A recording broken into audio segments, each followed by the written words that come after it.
Bienvenue à toi, c'est Damaris pour Open Source Church. Ce matin, petite méditation, le thème est le monde arabe, où je continue toujours le journal de prière de Rolf Schneider, connu en francophonie, pour sa musique. Et la semaine 7, on va parler ici d'une petite méditation pour le monde arabe. C'est un peu dans le thème quand même, avec tout ce qui se passe actuellement, malheureusement. Il y a 2 versets. Le premier, c'est dans Ésaïe 19, 19-22. Et en fait, le deuxième, c'est la suite, 23 à 25. On va voir de ce que Dieu, l'Éternel, dit de toute cette région. Et on va voir de quelle région il parle. J'ai trouvé vraiment hyper intéressant. Je ne savais pas que Dieu parlait comme ça de toutes ces régions. Je vais lire et puis je m'arrêterai pour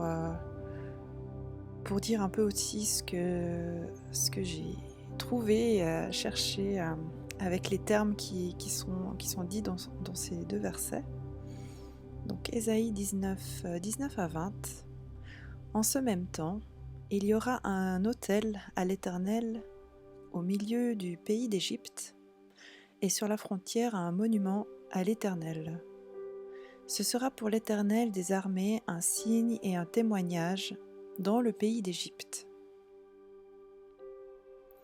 Donc dans le pays d'Égypte, c'est ça on connaît, hein, l'Égypte, c'est toute la zone qui est l'Égypte et vers le Nil.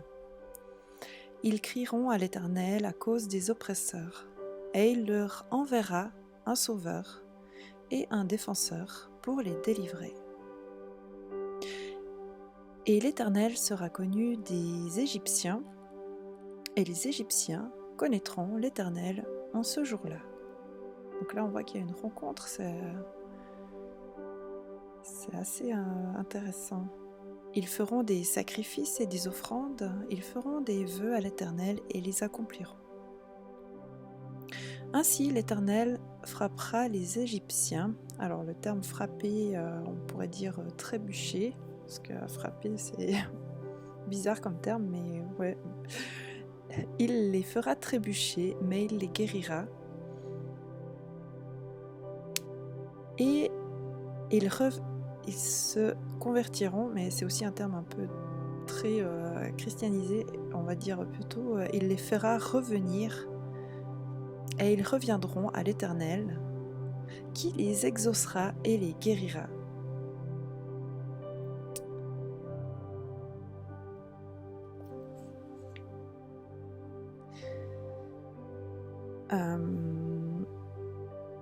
La première chose qui m'a interpellée, tout d'abord, c'est on voit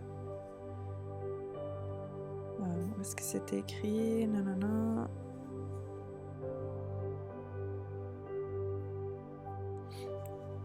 Ah oui, ce sera pour l'Éternel des armées. Mais qu'est-ce que ça veut dire l'Éternel des armées? Alors j'ai regardé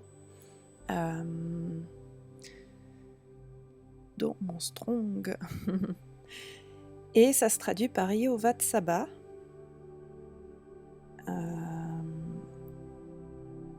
Tsaba qui se traduit par soleil, lune et étoile. Donc là on n'est plus du tout dans l'armée des combattants romains qu'on pourrait imaginer. Et ça se traduit aussi par toute la création. On voit que Tsaba vient de Sabaoth, et Yehovah Sabaoth, en fait, ça veut dire le Seigneur des armées d'anges. Donc on n'est pas dans de l'armée, voilà. Ceux qui font des combats au nom de l'armée de Dieu, je pense qu'ils devront réfléchir à 2 fois avant. Des armées d'anges et de toutes les forces de la nature. Waouh, c'est puissant. Donc en fait, c'est vraiment le Dieu de la création. Vraiment, ça donne un sens beaucoup plus beau, je trouve, merveilleux.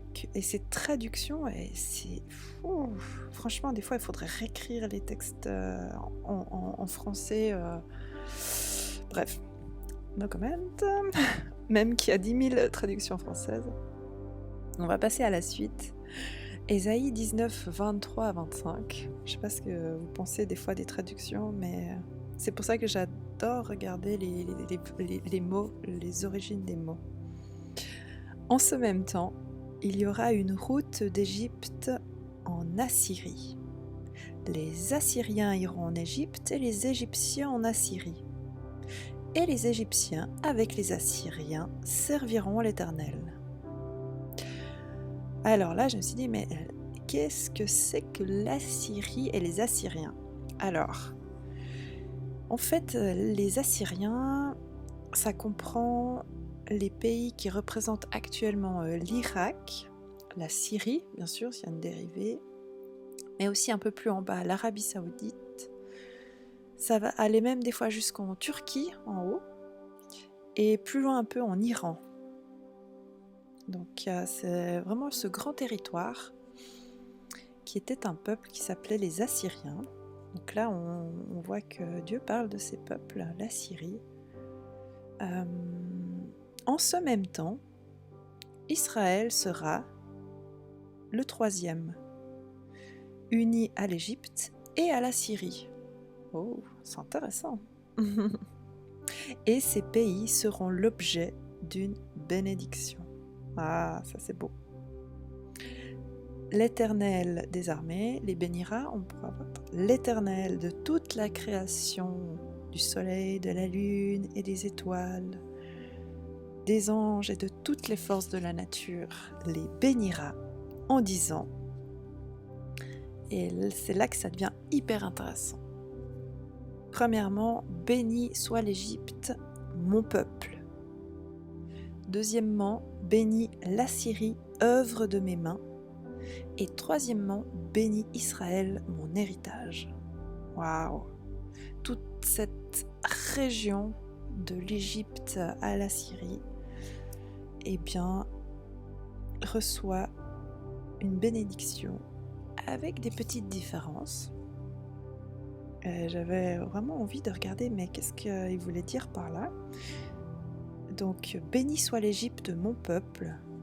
Donc, béni, c'est Barak, comme on avait vu sur une ancienne méditation, si vous voulez aller voir, pour avoir la baraka. Barak Mitzraïm, béni soit l'Égypte. Am, c'est nation compatriote. On voit que pour Dieu, l'Égypte, c'est sa nation. C'est quelque chose que j'avais jamais compris ou réalisé. Enfin, voilà. Et béni soit l'Assyrie, œuvre de mes mains. Barak Ashur, l'Assyrie, j'ai de la peine à dire. L'Assyrie qui, à l'origine, serait le second fils de Sem. Barak Ashur Mazé Yad, qui est l'accomplissement, l'ouvrage de ses mains, mais aussi de sa force et de son pouvoir. Donc l'Assyrie est la force et le pouvoir de Dieu, de l'Éternel. C'est très beau. Et béni soit Israël, Barak et Israël.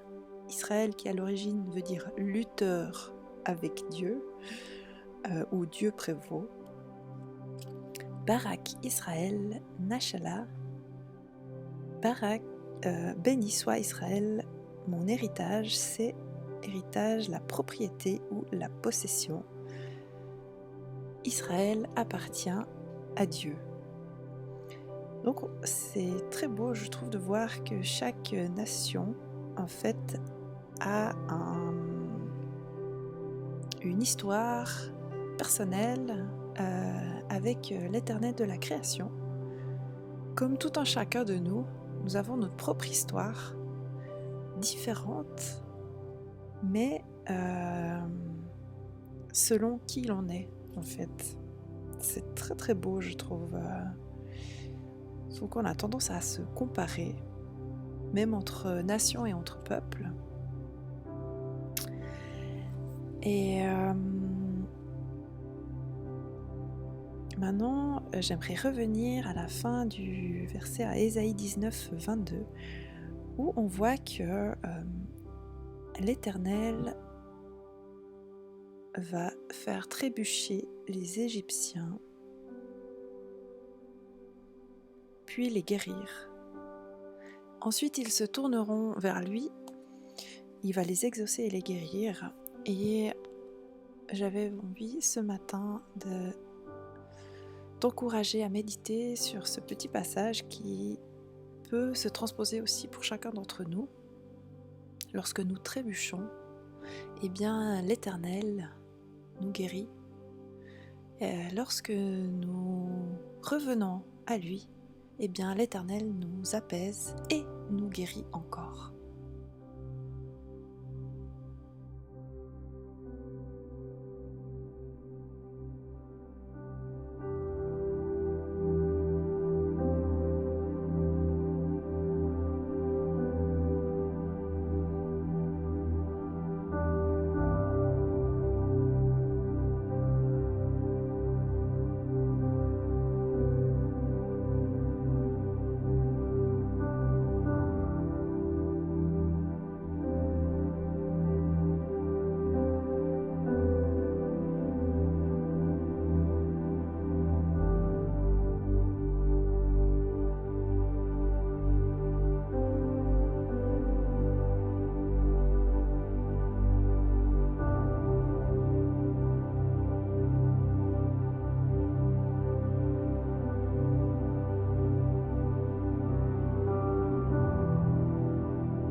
Et oui, ça nous arrive à tous régulièrement de trébucher, de se sentir frappé, si on peut le traduire comme ça, ou être battu.